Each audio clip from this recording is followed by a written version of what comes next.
Chers auditeurs, auditrices de Judaïka 102.9, bonjour. Aujourd'hui dans La Communique, nous avons l'honneur et le plaisir d'avoir dans nos studios le grand rabbin Olivier Kaufmann, grand rabbin, directeur du séminaire israélite de France, et d'ailleurs qui m'a diplômé, il faut que je le dise. Donc ça vous fait déjà un petit point de bonus. Joker. Et donc vous êtes candidat, monsieur le grand rabbin Kaufmann, vous êtes candidat à l'élection du grand rabbin de France qui aura lieu le 22 juin. Je commence direct. Pourquoi faire ? Pourquoi faire ? Pour apporter un plus à la communauté, au rabbinat, et surtout pour faire connaître le judaïsme sous ses facettes les plus belles, les plus joyeuses dans la société française. Être grand rabbin de France, à mon sens, c'est quelqu'un qui va créer des passerelles entre toutes les composantes de la communauté juive, quelle qu'elle soit, et des passerelles avec la société civile. Alors si je peux me permettre, vous êtes aujourd'hui le grand rabbin de France par intérim, avec, oui. En association avec le grand rabbin Michel Gougonnet, qui est également le grand rabbin de Paris. Est-ce que vous pensez que ces 2 années d'intérim vous ont apporté une expérience supplémentaire ou est-ce que c'est un coup d'épée dans l'eau ?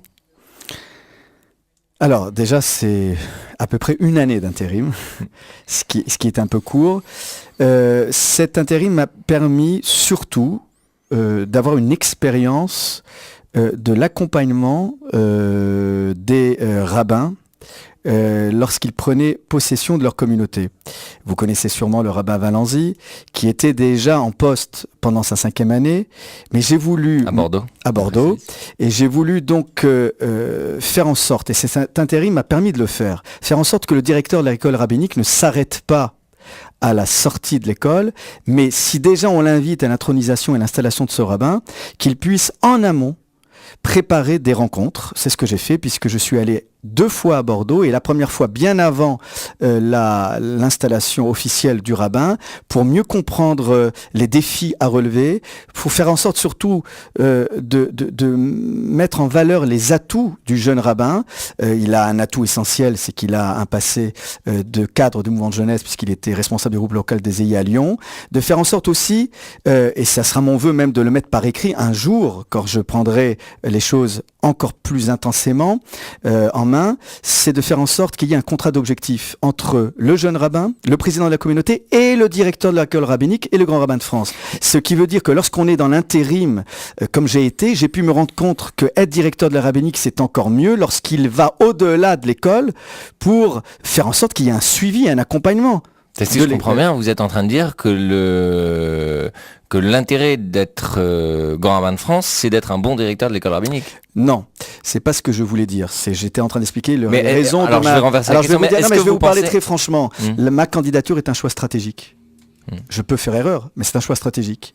Aujourd'hui, je considère que le futur grand rabbin de France ne devra pas se contenter d'être un président de la commission du séminaire pour fixer des orientations, alors qu'il y a un directeur de l'autre côté qui parfois n'est pas en phase avec ces orientations et qu'il en est fini de travailler chacun de notre côté. Alors je ne dis pas, d'abord je ne sais pas ce qui se passera avec le projet de fusion. Comme vous le savez, il y a un projet de fusion dont le principe a été accepté et voté par le Conseil du Bureau, du consistoire central et du consistoire de Paris. Ce qui veut dire que dans les rapports de force entre les différentes fonctions, directeur de l'école rabbinique qui est censé être le numéro 2 de l'organigramme, et le grand rabbin de France, il va falloir réfléchir quant aux incidences de cette fusion. Je ne sais pas, mais après moi... Vous pensez que ça va être supprimé ? C'est-à-dire, vous pensez que demain, il n'y aura plus de directeur de l'école rabbinique ? Je ne peux pas parler au nom de ceux qui constituent l'Assemblée Générale. Oui, un risque. Et est-ce que vous vous battrez pour qu'un directeur soit toujours en place ? Je me battrai, ce qui est sûr, pour soutenir un projet qui va dans le sens de la rationalisation des fonctions de grand rabbin de France et de directeur de l'école rabbinique. Vous pensez que les rabbins n'ont pas, n'ont pas besoin d'un directeur à temps plein ? Ils ont besoin, mais bien évidemment que le directeur de l'école rabbinique, si il est amené à être grand rabbin de France, devra positionner un directeur adjoint qui sera dans le quotidien des élèves, mais qui sera en phase avec les orientations qui seront posées par le grand rabbin de France. Et justement, mais par rapport à l'idée de la stratégie, un petit peu, c'est un petit peu gênant. C'est-à-dire que c'est une élection, on se dit, mais peut-être qu'on ne sait pas, le grand rabbin de France de demain, peut-être qu'il changera un peu le jeu. C'est-à-dire, en vous écoutant, j'ai l'impression que le jeu de demain, il pourrait tout à fait changer. C'est pas à vous que je vais expliquer ce que c'est une stratégie de communication orale et écrite. Ça, c'est vous en êtes un expert. C'est-à-dire que mais le grand rabbin de France, il est aussi un homme qui anticipe et qui prévoit les choses. Et le peu de ce que j'ai vu durant l'intérim et mon expérience de directeur de l'école rabbinique me font penser qu'aujourd'hui, il faut réfléchir différemment pour faire avancer cette école. Cette école, elle a fonctionné tant bien que mal, mais on lui fait tant de reproches. Elle est toujours au centre des discussions du consistoire. Mais je pense que la clé de lecture, c'est comment faire en sorte que le grand rabbin de France et le directeur de l'école rabbinique, si ça travaillent ensemble. Ou travaillent ensemble, ou qui partagent la même stratégie. Voilà, exactement, et qu'il y ait une redéfinition des contours de leurs prérogatives respectives. Alors je dirais de la tour d'où vous êtes, c'est directeur de l'école rabbinique et grand rabbin de France par intérim, vous êtes encore plus à même de faire une critique, je dirais une critique même positive de l'école rabbinique. Pour moi, sortant de l'école rabbinique, je n'en parlerai jamais du mal. Ça, c'est déjà une chose claire. Même si je pense qu'il y a certaines choses à améliorer. Justement, c'est la question que je vous pose. Qu'est-ce que vous pensez que l'école rabbinique pourrait changer pour ce monde qui change? Tout à fait. L'école rabbinique ne peut pas vivre en vase clos. Il faut que les élèves rabbins soient d'abord n'aient pas peur d'être confrontés au monde extérieur, et surtout d'être confrontés à la différence. Alors, je vais vous dire, je ne sors pas avec un bilan et je ne suis pas élu sur ce bilan-là, mais je vais quand même dire le peu de choses que j'ai pu faire déjà. Je suis arrivé mi-janvier 2013.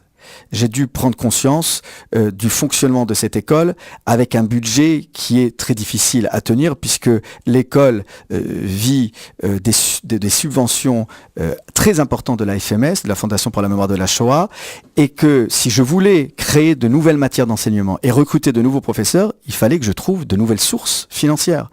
Et j'ai pensé, en synergie avec le président du consistoire et de cette structure qui est pas encore très connue, qui s'appelle l'IFM Sage, Séminaire Israël de France, qui est abritée administrativement par l'école, mais qui jusqu'à maintenant n'avait pas fait bénéficier de la collecte de la taxe d'apprentissage, également les modules de formation qui pourront bénéficier et aux élèves rabbins et aux élèves qui fréquentent cet institut. Cet institut de formation professionnelle m'a permis de créer de nouveaux enseignements comme l'enseignement de la Shoah. C'était la moindre des choses qu'on devait à la FMS, qui se souciait de savoir si les élèves rabbins sont sensibilisés non seulement à la question de la mémoire, mais puissent bénéficier du savoir scientifique sur cette question. Eh bien, comme vous le savez, l'enseignement de la Shoah dans le cadre du cycle d'histoire juive est réduit à une portion congrue. Donc j'ai décidé de recruter un nouveau professeur avec cette matière comme enseignement phare dans les matières profanes qui sont enseignées à l'école rabbinique. Il y a également une matière de communication. Je ne dis pas que l'enseignement est encore au top, mais aujourd'hui, il y a un enseignement de communication. Il y a également, et ce que je voudrais faire pour l'année prochaine, c'est psychologie, pédagogie. C'est aussi ce que j'ai fait, rétablir l'enseignement de l'hébreu. Il est quand même incroyable que dans l'école rabbinique où l'hébreu est censé être une matière d'examen de sortie, il n'y avait plus d'enseignement, où il y a eu quelques enseignements sur une période très réduite. Et j'ai donc recruté le rabbin Ilan Toledano, agrégé d'hébreu, et fait en sorte que ce soit pas juste de l'hébreu moderne, mais que ce soit de l'hébreu médiéval, de l'hébreu biblique, pour que les élèves qui étudient en Machashava, en pensée juive, les grands auteurs philosophiques de notre patrimoine, puissent aussi être confrontés à des textes du Moyen-Âge et qu'ils puissent s'y retrouver et avoir tous les instruments pour lire ces textes. Alors ça, c'est la technique. Qu'en est-il, je dirais, de la stratégie? C'est-à-dire, moi, en tant que rabbin, en tout cas, je me rends compte que ce qui nous manque le plus, c'est l'accompagnement à la sortie de l'école rabbinique. C'est ce dont je vous parlais il y a quelques instants. Tout à fait. Mais est-ce que il y a quelque chose ou alors, par exemple, il y a toute la question de l'expérience à l'international. Combien de rabbins ne sont pas du tout sensibles aux questions européennes, par exemple, parce que tout simplement, ils n'ont jamais traversé la Manche ou ils n'ont jamais été en Espagne. Vous avez raison, mais déjà, il s'agirait de les former aux questions nationales, avant de les former aux questions européennes. Mais est-ce qu'il n'y a pas toute cette, je dirais, une forme je sais pas, de voyage du rabbinat. On a l'impression qu'on c'est un peu la vase clos et quand on sort, on découvre le monde. Oui, c'est vrai. Alors déjà, c'est d'ouvrir l'école à des intervenants extérieurs. En plus des enseignements, j'ai commencé à organiser des séminaires intensifs avec des personnes issues de la société civile. J'ai voulu, puisqu'on parle d'ouverture, il faut parler d'ouverture dans tous les sens. J'ai voulu aussi l'ouvrir au rabbinat, c'est-à-dire que cette école puisse bénéficier de l'enseignement des grands rabbins à la retraite, de tous les rabbins, et nous avons envoyé, et vous l'avez sûrement reçu, le courrier que nous avions signé conjointement avec l'ARF, l'Association du rabbinat français, pour que les rabbins qui ont des compétences particulières et spécifiques comme vous en avez, puissent en l'espace de 1, voire 2, 3 séances, s'adresser aux élèves. Je pense aussi à des rabbins de grandes villes qui ont une expérience particulière du savoir-faire communautaire. Tout cela, nous commençons à le faire. Je pense aussi aux rabbins issus de ce patrimoine sioniste religieux du Rav Kook.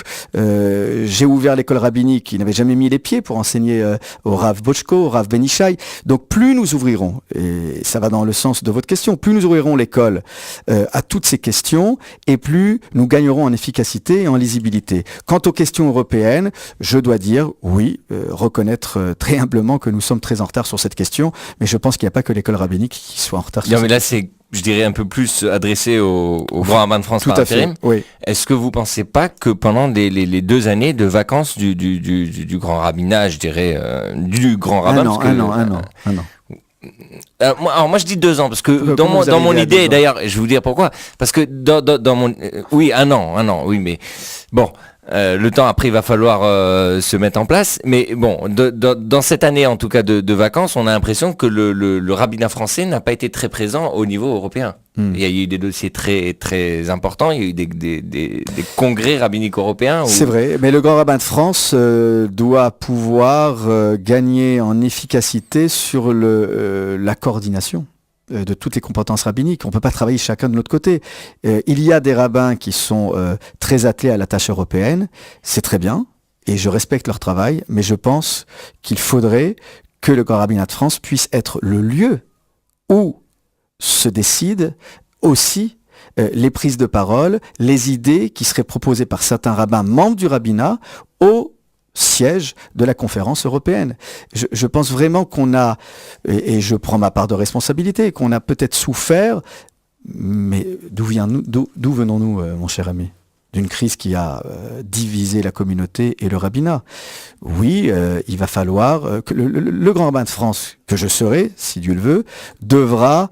être un grand rabbin fédérateur. Voilà, fédérateur, et faire en sorte, c'est ce que je disais il y a quelques instants aux grands électeurs du consistoire de Strasbourg et alentour, il faudra qu'ils puissent déplacer les réunions de travail sur le terrain, ici ou ailleurs. Le grand rabbin de France devra passer le moins de temps possible dans les bureaux à Paris pour que ces réunions de travail, que les congrès rabbiniques soient dans des lieux où on puisse mettre en valeur votre travail. Et est-ce que vous pensez que durant votre intérim, vous avez essayé ça ? Écoutez, durant l'intérim, il fallait déjà apaiser le rabbinat et le consistoire. Quand je dis le consistoire, c'est le conseil du consistoire central, ce sont les services administratifs du consistoire. Nous nous sommes répartis, et je vous le dis en toute transparence, les choses de la manière suivante. Le grand rabbin Guggenheim s'occupait des affaires de la cache-route, des affaires, je dirais, en tant que technicien du droit, puisqu'il est Dayan, et puis moi je me suis plus concentré sur les communautés de province où il y avait des élèves rabbins en situation de devenir rabbin ou en stage. C'est vrai que nous nous sommes répartis les choses de la manière suivante, ce qui veut dire que pour toutes les questions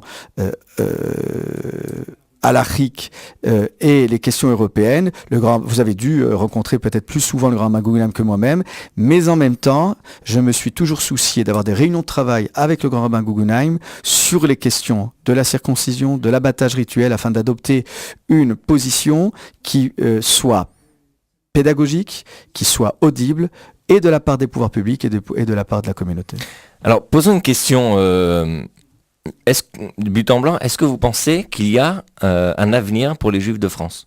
Vu la montée de l'antisémitisme, les agressions que nous voyons, que nous constatons. Si je ne le pensais pas, je ne me présenterais pas à cette élection. Alors quel type d'avenir ? Un avenir de peur, de frayeur ? Non, surtout pas. Surtout pas. Surtout pas. Il va falloir que le Grand Rabbin de France soit un acteur déterminant de la lutte contre l'antisémitisme. En faisant quoi ?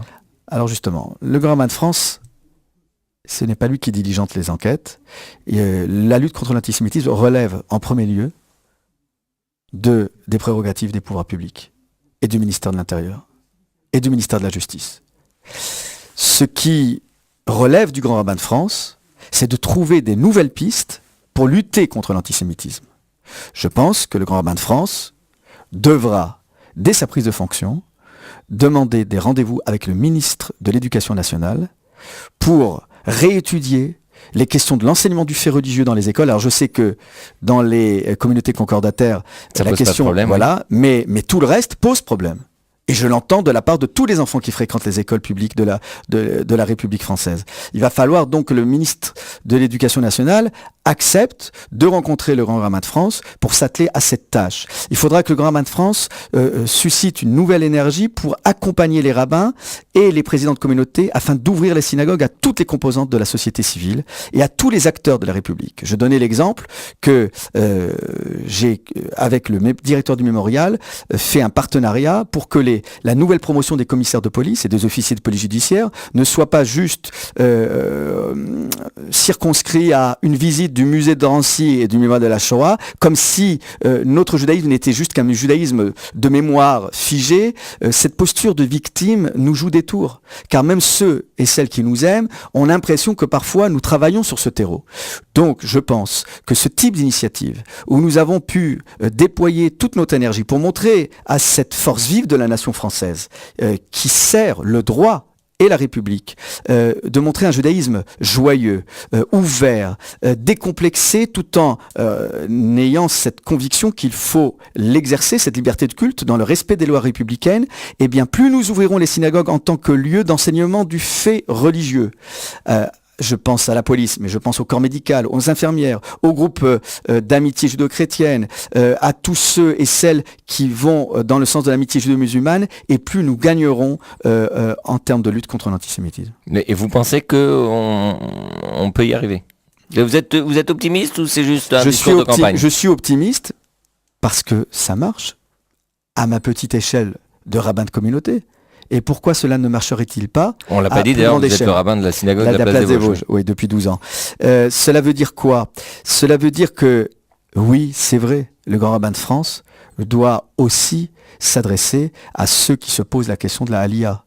Mais pas une Aliyah pour des motivations sécuritaires. Pas une Aliyah qui serait une Aliyah de dépit.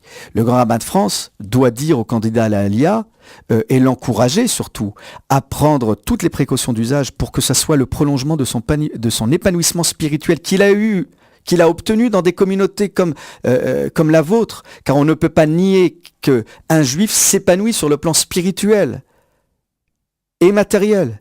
Maintenant, il est vrai que le grand rabbin de France devra réconcilier aussi d'une certaine manière les Juifs de France avec la République et la France qui est censée être une terre d'asile, de liberté et pas une terre où on massacre, où on tue des êtres parce qu'ils sont juifs. Est-ce que vous pensez que la parole rabbinique a perdu de son poids à cause des affaires ? Écoutez, la parole rabbinique, elle est toujours attendue, elle est toujours désirée. Moi, c'est comme ça que je l'ai vu durant l'intérim. Lorsque un rabbin ou un grand rabbin, et vous le savez, arrive dans un lieu public, on attend de lui une réflexion, une parole d'espérance, une parole qui fasse réfléchir. Je ne pense pas que cette parole-là ait été abîmée. Maintenant, ce qui est sûr, c'est que la crise que nous avons traversée a légèrement, je dirais, désacraliser la fonction. Encore que la fonction de grand rabbin de France n'est pas sacrée en tant que telle, puisque le rabbin n'a pas de pouvoir sacré.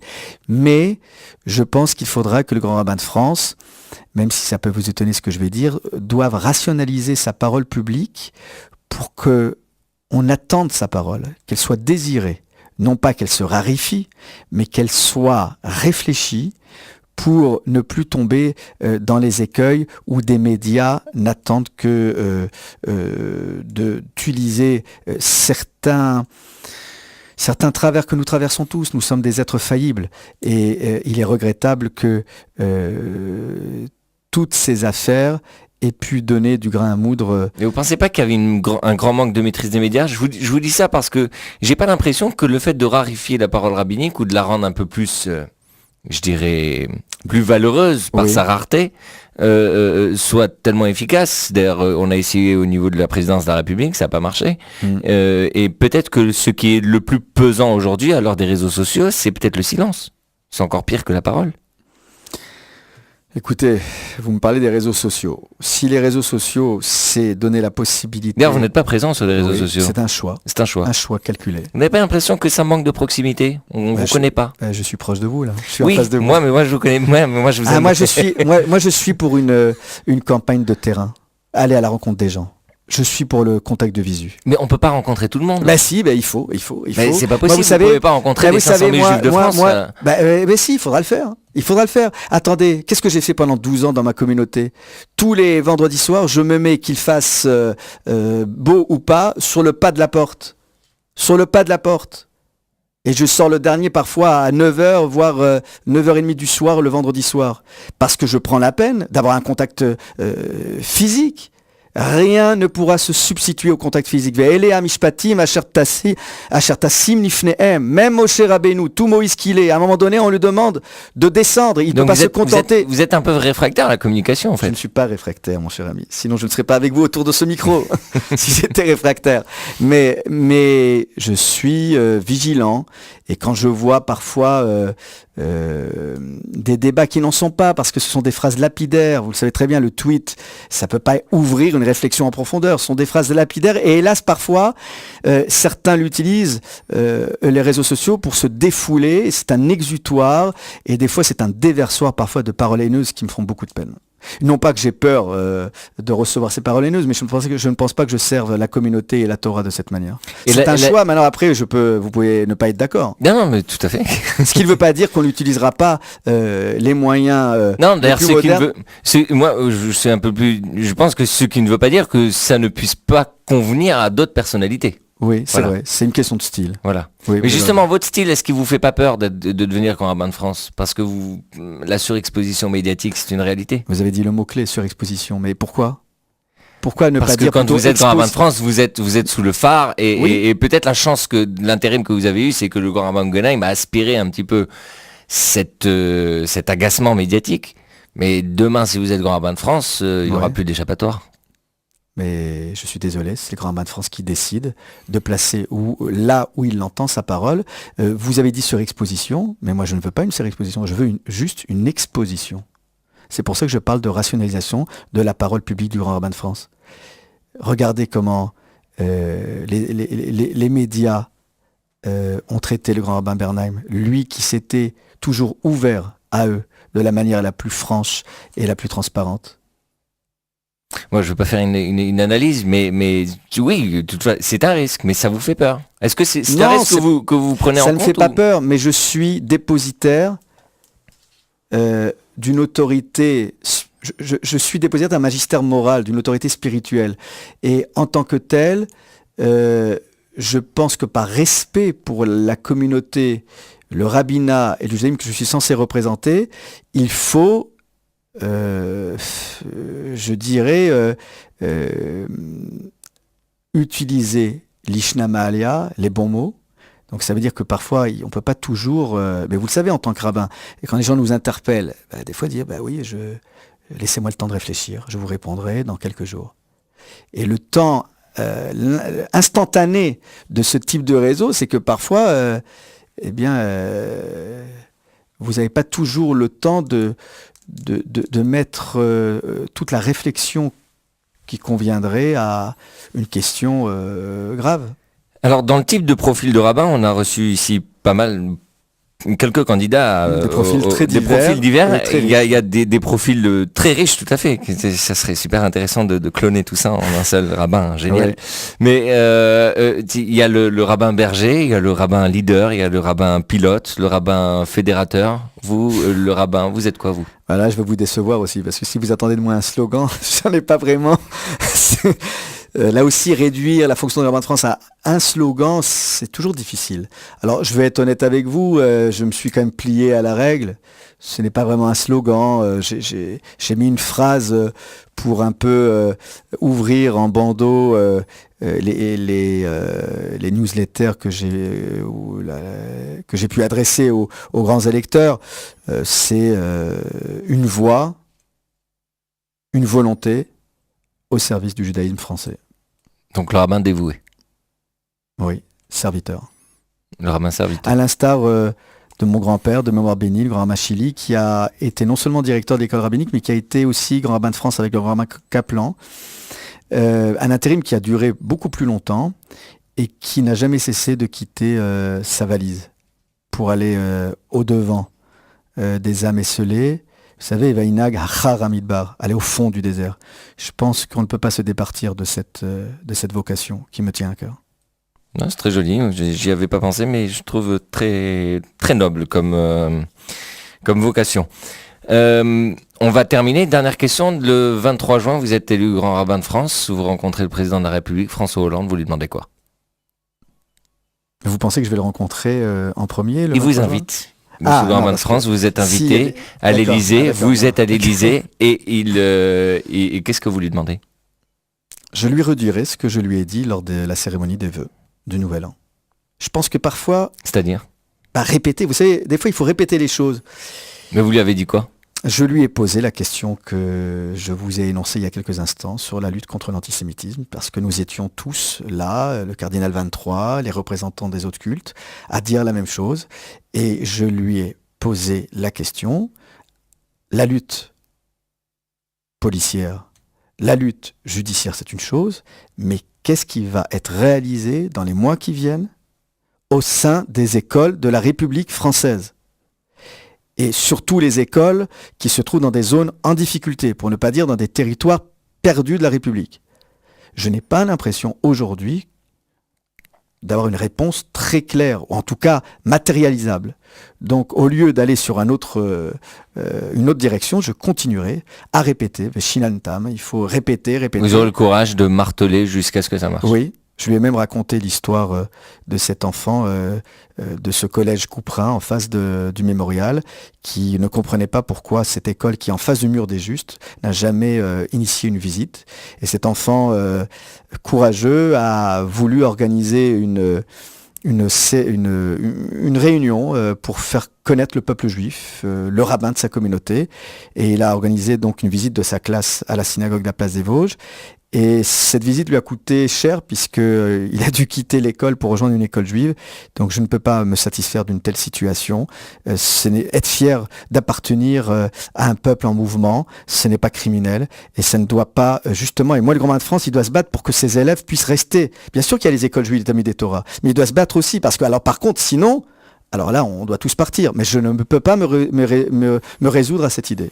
Vous êtes optimiste ou pessimiste ? Je suis optimiste de nature, sinon je ne serais pas rabbin, mais je suis optimiste parce que nous avons la chance d'avoir quand même, je dirais, Ici on dit que les pessimistes sont des optimistes avec de l'expérience. Ah. Est-ce que vous vous reconnaissez dans cette phrase? Ce qui serait peut-être mauvais. Non, je suis optimiste parce que je crois dans les institutions de ce pays. Je crois dans la Constitution française, je crois dans les libertés fondamentales, dans la Déclaration des droits de l'homme et du citoyen, je crois dans ce personnel politique de haute qualité. Quand on compare avec d'autres pays européens que je n'aimerais pas, je pense qu'on peut se féliciter, même si c'est vrai que parfois, lors des questions au gouvernement, certains députés se montrent un peu excités. Mais je pense que nous avons des institutions qui sont capables d'apporter une réponse direct. Et je pense qu'aujourd'hui, on gagnerait en efficacité si les institutions marqueraient un peu plus d'autorité. Et je pense aux autorités les plus suprêmes de ce pays, l'autorité. Alors je sais que c'est pas un discours très audible aujourd'hui, c'est pas politiquement correct de parler d'autorité, mais la notion d'autorité, c'est une notion juridique bien connue. Il faut que cette autorité soit entendue comme telle et à un moment donné faire respecter le droit. Vraiment dernière question. Vous pensez qu'il y a eu trop de candidats ? 8, 10 ? Oui, je sais. D'aucuns me disent, oui, c'est grotesque, il y a des candidats grotesques. Non, non, je suis désolé. Alors c'est le système qui est grotesque. Mais ce ne sont pas les candidats. Pour être candidat, il faut être en fonction et diplômé de l'école rabbinique. Je ne vois pas pourquoi un candidat serait moins légitime qu'un autre.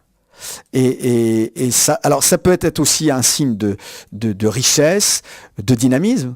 C'est peut-être aussi le signe... Qu'il n'y a pas une tête qui émerge. Voilà, exactement. D'une post-crise où il n'y a pas de figure émergente. Moi, j'aurais rêvé que des rabbins un peu plus anciens que nous, j'ai tout fait même, j'ai même appelé votre grand rabbin à quelques heures de la clôture.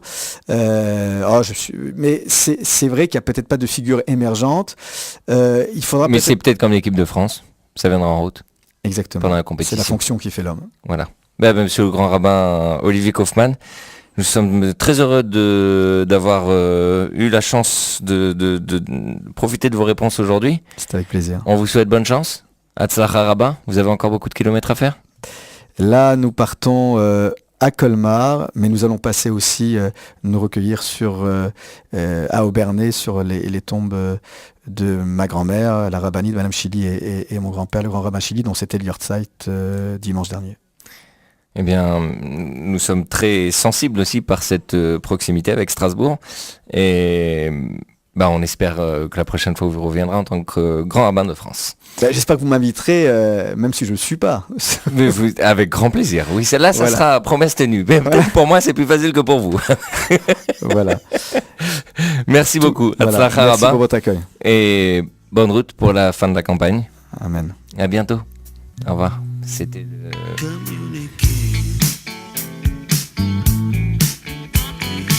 Nous étions avec le grand rabbin Olivier Kaufmann, directeur du séminaire israélite de France et grand rabbin de France par intérim et rabbin de la synagogue de la place des Vosges, candidat à l'élection du grand rabbinat de France, dont les élections se tiendront le 22 juin. À bientôt.